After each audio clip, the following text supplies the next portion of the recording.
फिलहाल मौसमी भी हमारे सहयोगी मौजूद हैं। मौसमी, फिलहाल इस मुद्दे पर यानी वोटर वेरिफिकेशन का जो मुद्दा है, इस मुद्दे पर हम देख रहे हैं कि सारा विपक्ष एक साथ है, क्योंकि डर भी सबसे ज्यादा विपक्ष को ही लग रहा है कि जो उनके वोटर थे वो हट जाएंगे लिस्ट से। बिल्कुल, देखिए, एक तरफ विपक्ष को लगता है ये वो गोंद है जो आसानी से टूटेगा नहीं, सियासी गोंद मान लीजिए। बड़े दिनों बाद इंडिया ब्लॉक के एक छतरी के तले आया है और मॉनसून सत्र में कई सत्र बीत गए, एकजुट नजर आया है 2024 के चुनाव के बाद। तो एसआईआर वो मुद्दा है जो हर एक राज्य में विपक्ष को सता सकता है और यही वजह है कि इसको बाद में ना पुश करके कांग्रेस ने दूसरे दिन ही इस पर विरोध जताया है।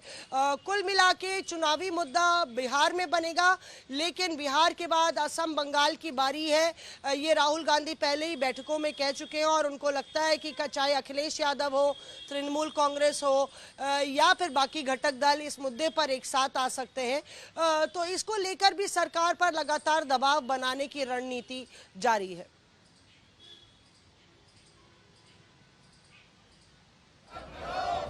दो तस्वीरें आपके सामने हैं किस तरीके से अब वोटर पुनरीक्षण का ये मामला सड़क से सदन तक, इस पर दंगल और ढेर सारा बवाल। अब विपक्ष ये कह रहा है कि अगर नागरिकता की पहचान की ही जानी है तो उसके लिए आधार जरूरी नहीं है, नागरिकता की पहचान भी जरूरी नहीं है। और 3 महीने पहले ये सब कुछ क्यों किया जा रहा है?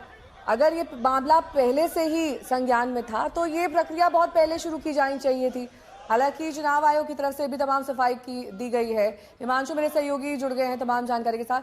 हिमांशु, कब तक ये प्रदर्शन चलेगा? आज होगी भी संसद की कार्रवाई या नहीं? देखिए, जिस तरीके के हालात हैं, चाहे वो लोकसभा हो या राज्यसभा हो, राज्यसभा में एसआईआर का मुद्दा जो है वो हावी है और सभी तमाम विपक्षी सांसद जो हैं इसको लेकर हंगामा कर रहे हैं। राज्यसभा में इस बात को लेकर हंगामा है कि उपराष्ट्रपति का इस्तीफा हुआ है, इसको लेकर उनका एक स्टेटमेंट आना चाहिए जिसमें ये साफ हो कि उन्होंने इस्तीफा क्यों दिया है फेयरवेल स्पीच के तौर पर। लेकिन एक चीज़ मैं आपको नेहा बता दूं कि आज 5:30 बजे जो है वो राज्यसभा के बीएससी यानी बिजनेस एडवाइजरी समिति की जो बैठक है वो होगी, जिसमें आगे किस तरीके से जो है सदन के अंदर किन बिलों को लाया जाएगा और किन इश्यूज़ पे जो है वो चर्चा की जाएगी, इसको लेकर चर्चा होगी। क्योंकि कल 2 राउंड की बीएससी की बैठक हुई, एक 2:30 बजे हुई थी।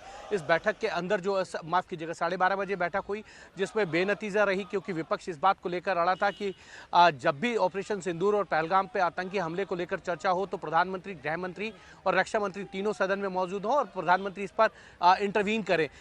सरकार की तरफ से कहा गया कि इस हफ्ते क्योंकि प्रधानमंत्री विदेशी दौरे पे हैं इसलिए वो नहीं रहेंगे। शाम को 4:30 बजे जब बैठक बुलाई गई तो उसमें जेपी नड्डा और किरण रिजिजू जो संसदीय कार्य मंत्री हैं वो नहीं पहुंचे। उन्होंने कहा कि वो एक जरूरी पार्टी और सरकार का जो कार्यक्रम है उसमें व्यस्त हैं, इस मीटिंग को रीशेड्यूल किया जाए, जिसको जगदीप धनखड़ जो उपराष्ट्रपति हैं उन्होंने इसको रीशेड्यूल किया आज के लिए। और अब ये बैठक जो है 5:30 बजे हो रही है, जिसको चेयर जो है हरिवंश सिंह करेंगे जो राज्यसभा में डिप्टी चेयरमैन हैं।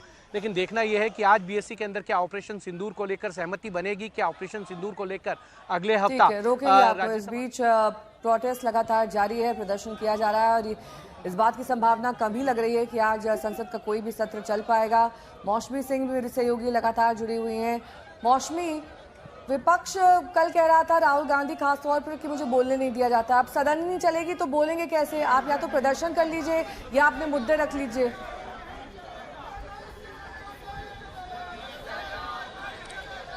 देखिए, कल काफ़ी बवाल मचा इसको लेके कि राहुल गांधी को माइक पर बोलने नहीं दिया जाता और राहुल गांधी कह रहे थे मैं भी बोलना चाहता था। जाहिर तौर पे एक सियासी मैसेजिंग भी है। मॉनसून सत्र शुरू हुआ है और सत्ता पक्ष हो या विपक्ष ग्राउंड पर जनता के साथ खड़े होते दिखना चाहते हैं।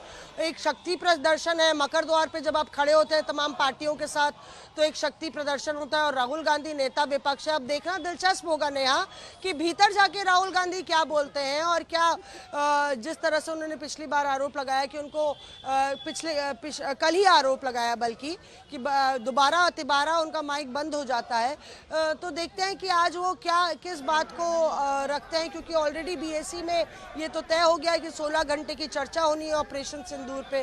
तो आज किस मसले को वो उठाते हैं ये देखना होगा और क्या जीरो आर और क्वेश्चन आर कैसे चलता है।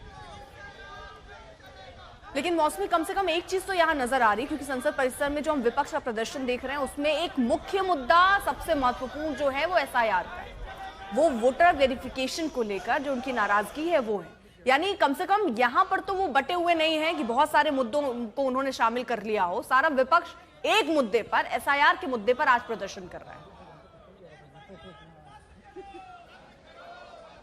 बिल्कुल, देखिए आज इनकी फ्लोर लीडर्स की अर्पिता बैठक हुई थी और फ्लोर लीडर्स में तमाम दलों के नेता आए थे। अब एसआईआर के मसले पर तृणमूल कांग्रेस भी एक सुर और स्वर में कांग्रेस के नज़र आ सकती है, तो ये एक बड़ी राहत की बात होगी। एक तरफ ममता बनर्जी जो है दावेदारी ठोक रही थी कि इंडिया ब्लॉक का नेतृत्व में बदलाव होना चाहिए 2024 के चुनाव के बाद, और महाराष्ट्र हरियाणा की हार के बाद ये सुबुगाहट इंडिया ब्लॉक में तेज़ हो गई थी।